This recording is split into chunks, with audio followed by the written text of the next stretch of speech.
की आपला महापौर व्हावा आणि ठाणे हा आपला बालेकिल्ला आहे. आज खरं तर सुद्धा असं म्हणाले की प्रत्येकाला पक्ष बनवण्याचा अधिकार आहे आणि तो मिळालाच पाहिजे. मी आपल्या सर्वांना माहीत आहे की संपूर्ण देशभर संघटन पर्व सुरू आहे आणि संघटन पर्वाच्या माध्यमातून भारतीय जनता पार्टी प्राथमिक सदस्यता अभियान करत आहे, सक्रिय सदस्यता अभियान करत आहे आणि त्याचबरोबर मंडल गठन, यानंतरच्या काळातलं जिल्हा गठन, या सगळ्या प्रक्रिया सुरू आहेत. त्यामुळे भारतीय जनता पार्टी पक्षवाढीच्या दृष्टिकोनातून विशेष प्रयत्न करत आहे आणि तुम्हाला माहीत आहे की संपूर्ण महाराष्ट्रामध्ये छोट्या छोट्या कार्यकर्त्यांपासून सर्व नेते मंडळी यांनी सगळ्यांनी प्रचंड मेहनत करून जानेवारी महिन्यापासून आजपर्यंत 1.5 कोटी प्राथमिक सदस्य केलेले आहेत. 1.5 ते 3 कोटीच्या जवळपास सक्रिय सदस्य करण्याचं एक लक्ष्य डोळ्यासमोर ठेवलं आहे. 1 कोटीपेक्षा जास्त सक्रिय सदस्य ऑलरेडी झालेले आहेत. त्यामुळे या सगळ्या प्रक्रिया आणि प्रक्रियेचा भाग म्हणून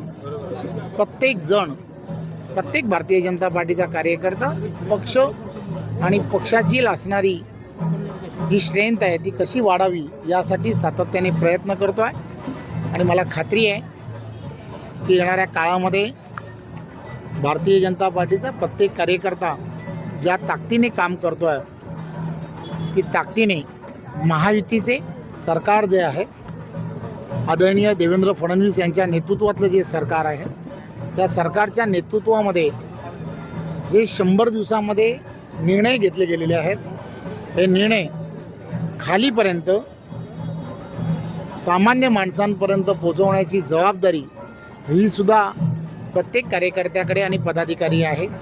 त्यामुळे हे सर्व विषय करत असताना राजकीय प्रश्न विचारणं पत्रकारांनी आणि त्याला राजकीय उत्तर देणं हे स्वाभाविक आहे.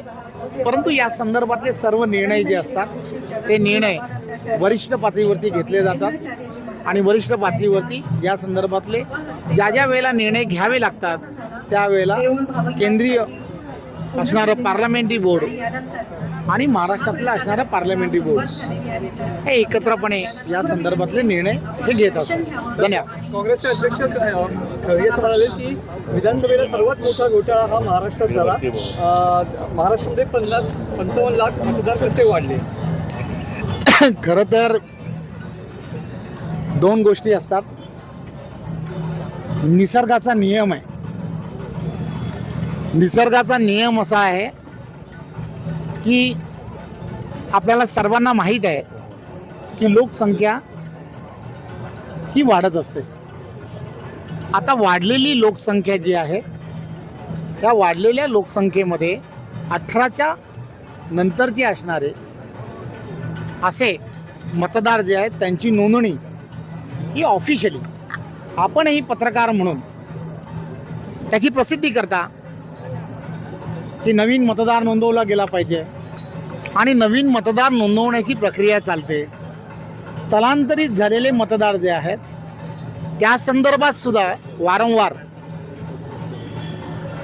अभियान चालवत असतात आणि आपल्याला माहीत आहे की स्थलांतरित मतदार यांची नोंदणी होते, परंतु त्यांचं पूर्वी ज्या ठिकाणी मतदान असतं त्याचं डिडक्शन ज्याला म्हणतो ते बाद करणं हे होत नाही. त्यामुळे काय होतं की मतदार जे आहेत वाढीव मतदार दिसतात, परंतु ज्यांचा रद्द करण्याचे जे असतात ते त्या ठिकाणी राहतात.